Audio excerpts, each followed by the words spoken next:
Bonjour à tous. Alors, je suis Mexan Shenbo, je suis Data Scientist à Reputation Squad. En français, c'est ingénieur en sciences des données. Et je m'occupe de tout ce qui est analyse, big data et intelligence artificielle à Reputation Squad.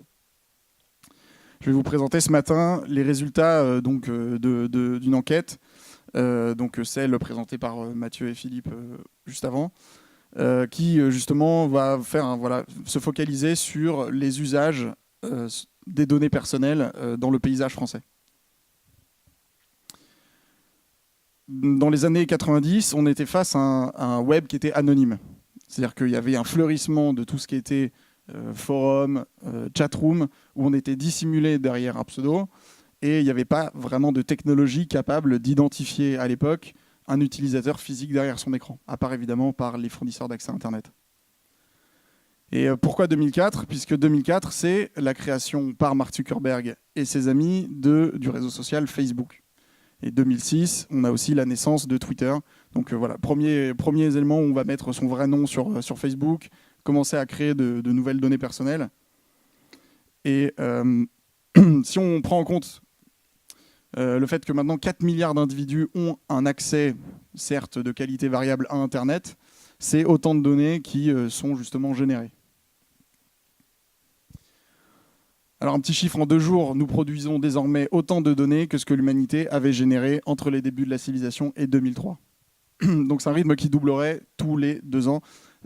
Ça rappelle un petit peu la loi de Moore qui disait que justement la puissance des ordinateurs doublait tous les 2 ans. Sauf que cette loi-là ne ralentit pas et a tendance à s'accélérer. On peut se poser la question, qu'est-ce qu'une donnée personnelle ? Et je peux vous poser la question, qu'est-ce qu'une donnée personnelle ? Selon vous, est-ce que votre carte bancaire enregistrée sur un site e-commerce est une donnée personnelle ? Levez la main, ceux qui pensent que c'est une donnée personnelle. Wow, c'est bien. Est-ce que votre adresse IP et donc votre immatriculation sur Internet pour vos devices est une donnée personnelle ? Un peu moins de mains, mais c'est... Est-ce qu'une photographie de vous est une donnée personnelle ? Et soyons fous, est-ce que votre style d'écriture sur Internet est une donnée personnelle ? Donc votre style artistique, la façon dont vous écrivez. Est-ce que c'est une donnée personnelle ? Je vous donnerai les réponses après. D'abord, alors on a réalisé quelques micro-trottoirs qui... donc on était place de la République et on a rencontré quelques personnes, quelques passants, et on leur a posé différentes questions. Donc ces micro-trottoirs vont un peu ponctuer en fait notre présentation. Donc on leur a posé la question, qu'est-ce qu'une donnée personnelle ?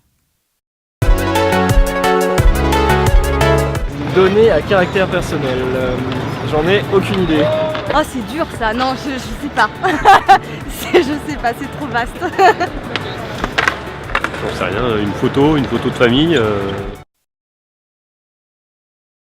Alors je vais laisser Pierre Desmarais expliquer ce qu'est une donnée personnelle.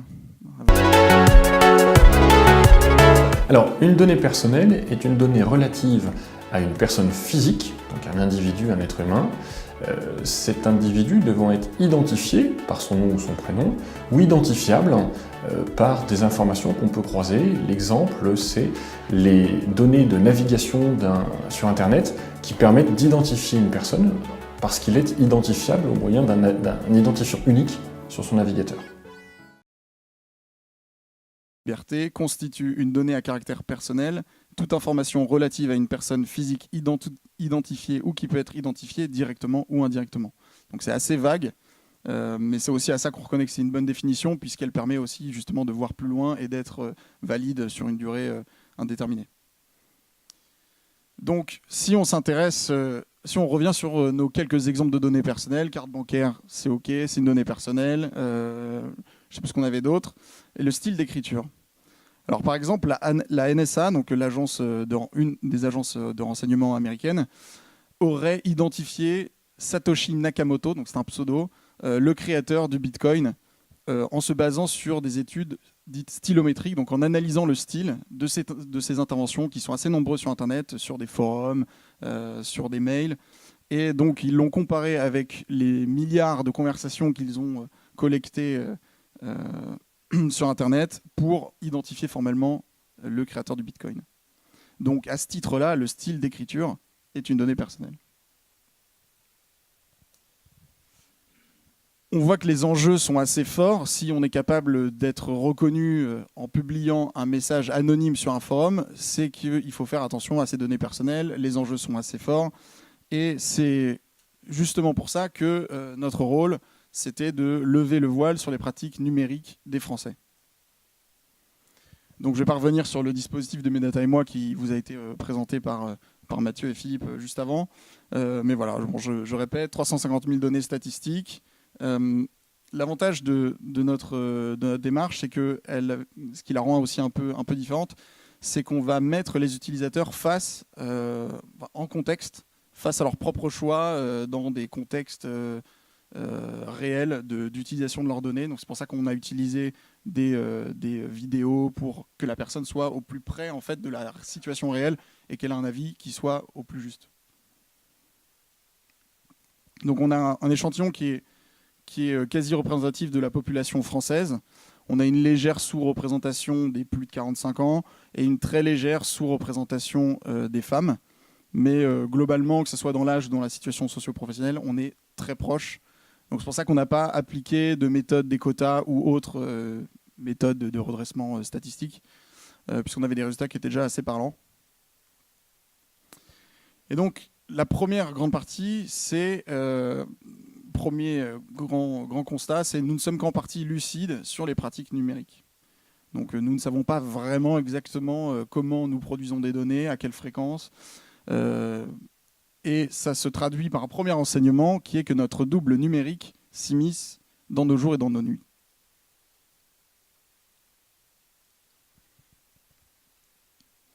Les 3/4 d'entre nous possèdent un smartphone. Et c'était moins d'un tiers il y a 5 ans, donc c'est une évolution qui est quand même assez colossale. On passe de 33% à 75% en 5 ans.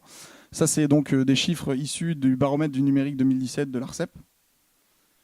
Et nous passons chaque jour 1h20 sur les réseaux sociaux. C'est un chiffre du blog du modérateur.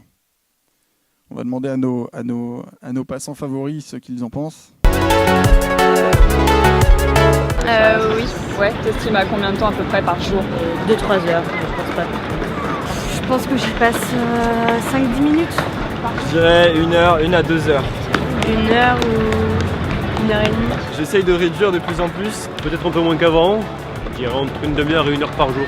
Entre 1 et 2 heures? Je sais pas si ma fourchette est... Toi tu dirais Je quoi? sais pas. Ça, c'est qu'il y a une grande variabilité dans les réponses. Donc ça va de 5 minutes pour certaines personnes à 3 heures ou 2 heures pour d'autres.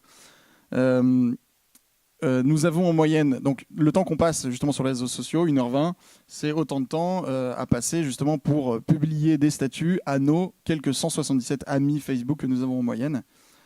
Et donc ça, les chiffres qu'on a pu trouver avec notre dispositif, seuls 39% d'entre nous affirment connaître tous leurs amis Facebook. C'est-à-dire que ça laisse 60%, 61% des gens qui en fait ne connaissent pas exactement toutes les personnes qu'il y a sur Facebook.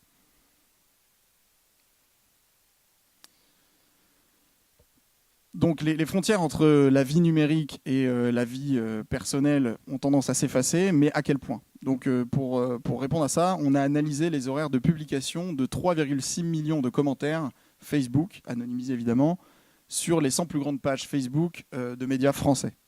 Donc Le Monde, 20 minutes, etc.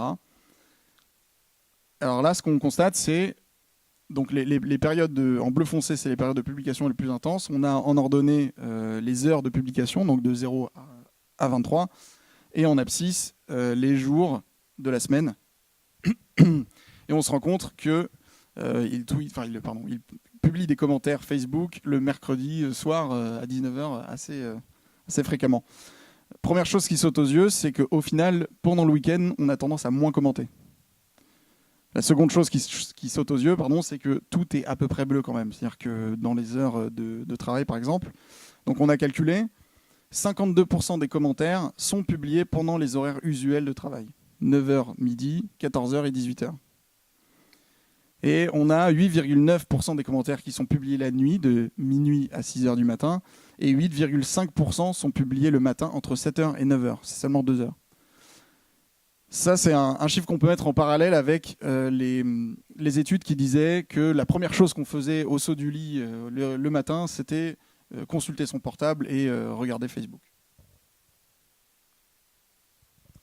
Et comme le déplore Tristan Harris, qui est donc un ancien ingénieur de Google et qui est auteur de plusieurs essais sur le sujet, nous sommes interrompus en moyenne toutes les 15 minutes par une notification, un mail ou un message sur Messenger.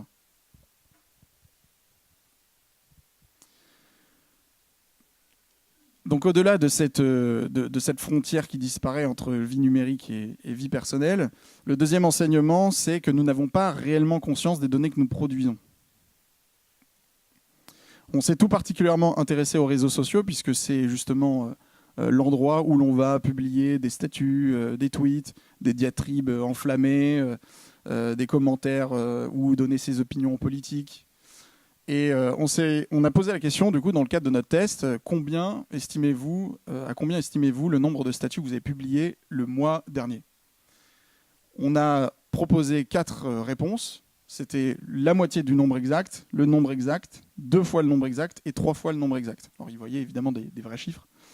Et en dépit du fait qu'il y ait 2 réponses qui étaient justement qui surestimaient ces valeurs-là, un internaute sur 2 pense publier 2 fois moins de statuts Facebook en réalité.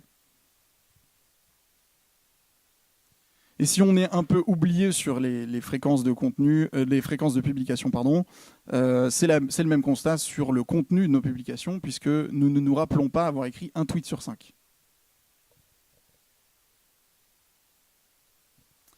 Même constat, nous retweetons 1 fois sur 4 sans avoir consulté le lien inclus dans le tweet. Donc c'est ce genre d'observations qui qu'on peut mettre aussi en parallèle avec justement l'émergence de tout ce qui était fake news et aussi l'émergence, on va dire, des titres qui sont à fort potentiel viral et qui vont être justement partagés sans même que l'article n'ait été vraiment consulté. Article qui est généralement parfois un peu plus modéré ou plus nuancé. Il n'y a pas que les réseaux sociaux qui sont justement témoins de ces données produites.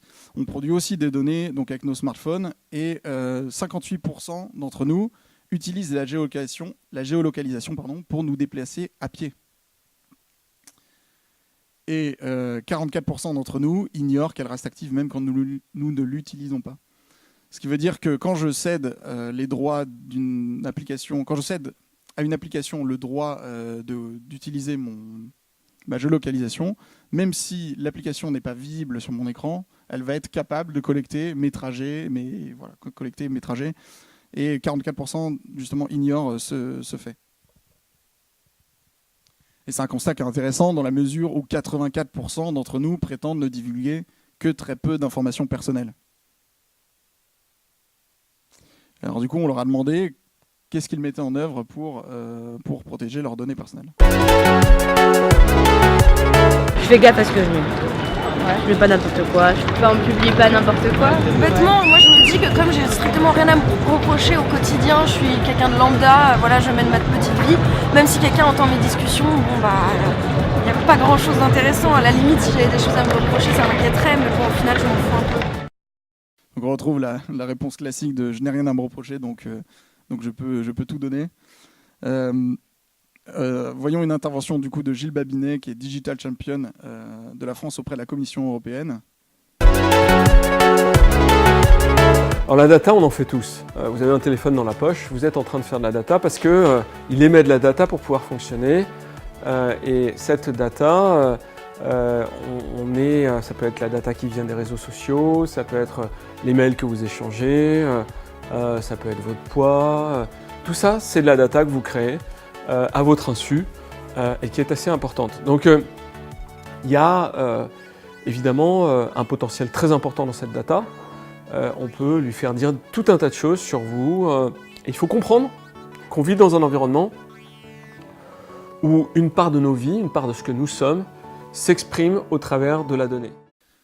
La deuxième grande partie dans notre étude, c'est les paradoxes qu'il existe en fait dans nos usages à l'égard des données personnelles.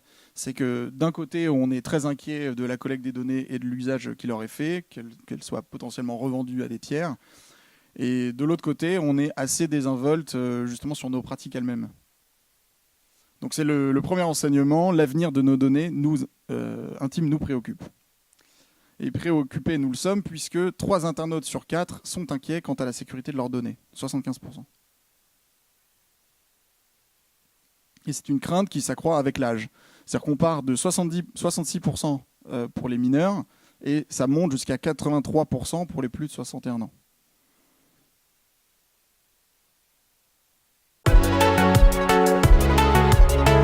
Pas du tout. Pas du tout. Non, c'est un peu dangereux, moi. Ouais, oui.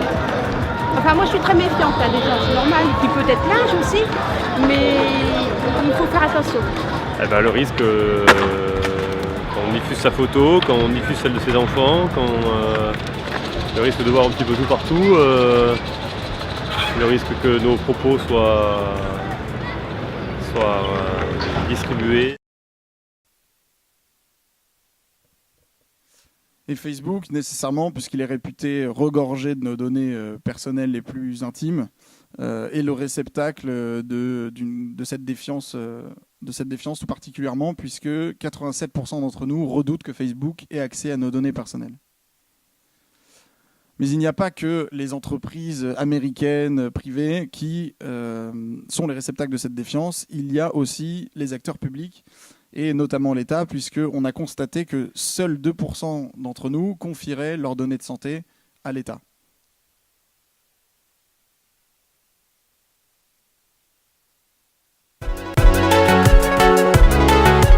Ce qu'il faut comprendre, c'est que quand on donne accès à ces données personnelles, le risque, il n'est pas seulement pour aujourd'hui, il est aussi pour le futur. Personne ne sait comment le monde va évoluer, personne ne sait quel gouvernement sera au pouvoir, personne ne sait si l'entreprise à qui on a fait confiance va se faire pirater par un pays étranger ou par une autre entreprise. La seule façon de garantir que nos données sont protégées sur le long terme, c'est de garantir qu'elles sont protégées déjà aujourd'hui. Par ailleurs, dire que la vie privée ne sert à rien juste parce qu'on n'a rien à cacher, c'est un petit peu comme si on disait que finalement le droit à la parole ne sert strictement à rien parce qu'on n'a rien à raconter sur un sujet. C'est faux. L'intervention de Rendindy, qui est fondateur de Snips et un expert de tout ce qui est intelligence artificielle, données et données personnelles. Le deuxième enseignement, c'est que notre prise de conscience ne se ressent pas dans les usages. Donc on aurait pu penser qu'avec une telle inquiétude, on aurait eu une révolution ou un essor justement de nouvelles pratiques, de nouvelles pratiques à l'égard de nos données personnelles pour les protéger, pour les mettre en lieu sûr. Et on va constater qu'en fait, ce n'est pas tout à fait le cas. Je pense qu'une fois qu'on le met sur un réseau social, c'est difficile d'en avoir le contrôle. Oui, à part quitter les réseaux sociaux, je vois pas. À partir du moment où on accepte d'être sur un réseau social, il y a forcément des données personnelles qui vont se retrouver, qui vont être consultables. Donc, oui, on part complètement, je dirais, vivre en ermite et je vois pas comment aujourd'hui on pourrait faire autrement. Donc on a mené notre petite enquête pour justement voir si les usages avaient été modifiés par cette inquiétude, et on se rend compte qu'un internaute sur 2 déclare ne jamais lire les conditions générales d'utilisation. Ne jamais lire. Donc c'est-à-dire qu'il y en a plus encore qui ont peut-être lu une fois et jamais. Est-ce qu'il y en a parmi vous qui lisent les conditions générales d'utilisation ? Elles ne sont pas tellement faites pour être lues. Pour cause, il y a en moyenne 6508 mots dans les CGU de Facebook, Twitter, YouTube, Instagram, Pinterest et Reddit. Donc c'est un petit calcul qu'on a fait. On a posé la question du coup, est-ce qu'ils lisaient les CGU ? Bien sûr que non. Rarement, ou alors un tout petit peu, mais jamais jusqu'au bout. Je les lis pas vraiment. Non, absolument pas. Absolument pas. Non, nope. J'ai mis j'accepte et puis voilà, c'était fait. Pourquoi? Bah, il y en a beaucoup. Enfin, Ouais. j'ai plus l'impression que c'est une perte de temps. Non, parce que c'est mes collègues qui m'ont orienté et moi, ils m'en ont pas parlé. Parce que je suis un peu fainéant et je me suis dit qu'il y a des gens et des avocats qui sont payés à lire et à décortiquer ça. Et j'espère qu'il y a des associations qui défendent les droits des consommateurs qui le font à ma place. Voilà, surtout. On a donc toujours dans les mêmes constats, on a un mineur sur 10 qui assume ne rien mettre en œuvre pour protéger ses données personnelles. Et c'est pas parce qu'il s'en fiche, puisqu'on sait que 80% des 18 ans et moins conserveraient une application qui ferait une collecte abusive de leurs données. Donc c'est malgré le fait qu'une application peut demander plus d'informations personnelles que ce dont elle a besoin pour fonctionner, on serait 80% à ne pas la désinstaller à cause des bénéfices qu'elle nous permet d'avoir en fait. Même constat chez les 19-30 ans, une personne sur 5 utilise un tracker d'activité, donc ça peut être un bracelet connecté, ça peut être une montre connectée, et c'est beaucoup de données, puisque c'est les données de quand vous avez fait un jogging à un certain endroit, la qualité de votre sommeil, la durée de votre sommeil, est-ce que vous êtes retourné 3-4 fois, etc. Donc c'est énormément de données. Et 68% se disent prêts à partager leurs données de santé à leur médecin traitant ou leur entourage proche. Donc c'est un chiffre à mettre en rapport avec les 2% pour l'État tout à l'heure. Donc au final, c'est pas tant donner ces données, mais à qui ?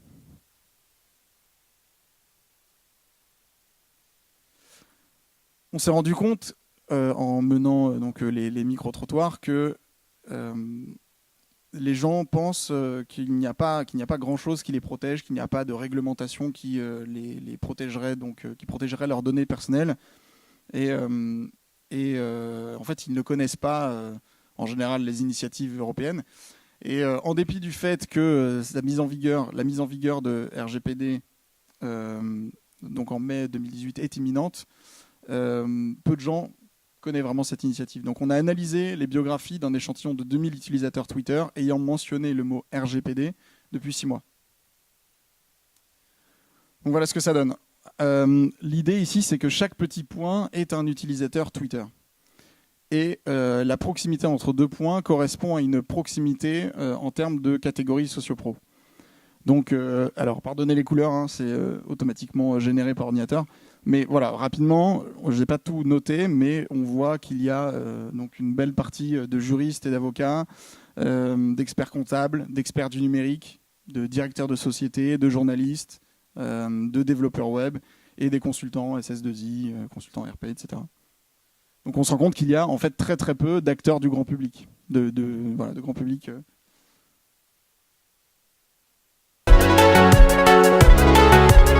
Pas du tout. Non. Non, ça me dit rien. Absolument pas.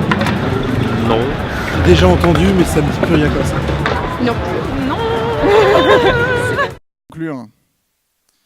Les résultats de notre enquête confirment nos suspicions et le sens commun à propos des usages qui sont faits. On voit que l'inquiétude est partagée par une large majorité des Français, mais que la prise de conscience a du mal à passer à l'état pratique. Donc ça montre qu'il ne faut pas nécessairement uniquement sensibiliser, mais aussi faire évoluer directement les pratiques individuelles. Donc c'est le but de Medata et moi, en proposant des contenus qui sont justement ludiques, qui sont engageants pour l'utilisateur, qui le remettent dans des situations réelles. L'idée, c'est de le sensibiliser et aussi de l'accompagner pour qu'il puisse justement reprendre le contrôle sur ses données personnelles. Et ça veut dire pas nécessairement vivre en ermite, comme on l'a entendu justement précédemment, mais faire en sorte de bénéficier des mêmes services, mais à un prix de données personnelles qui est bien moindre.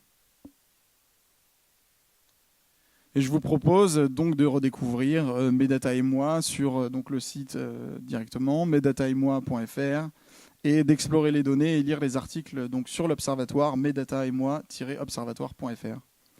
Merci.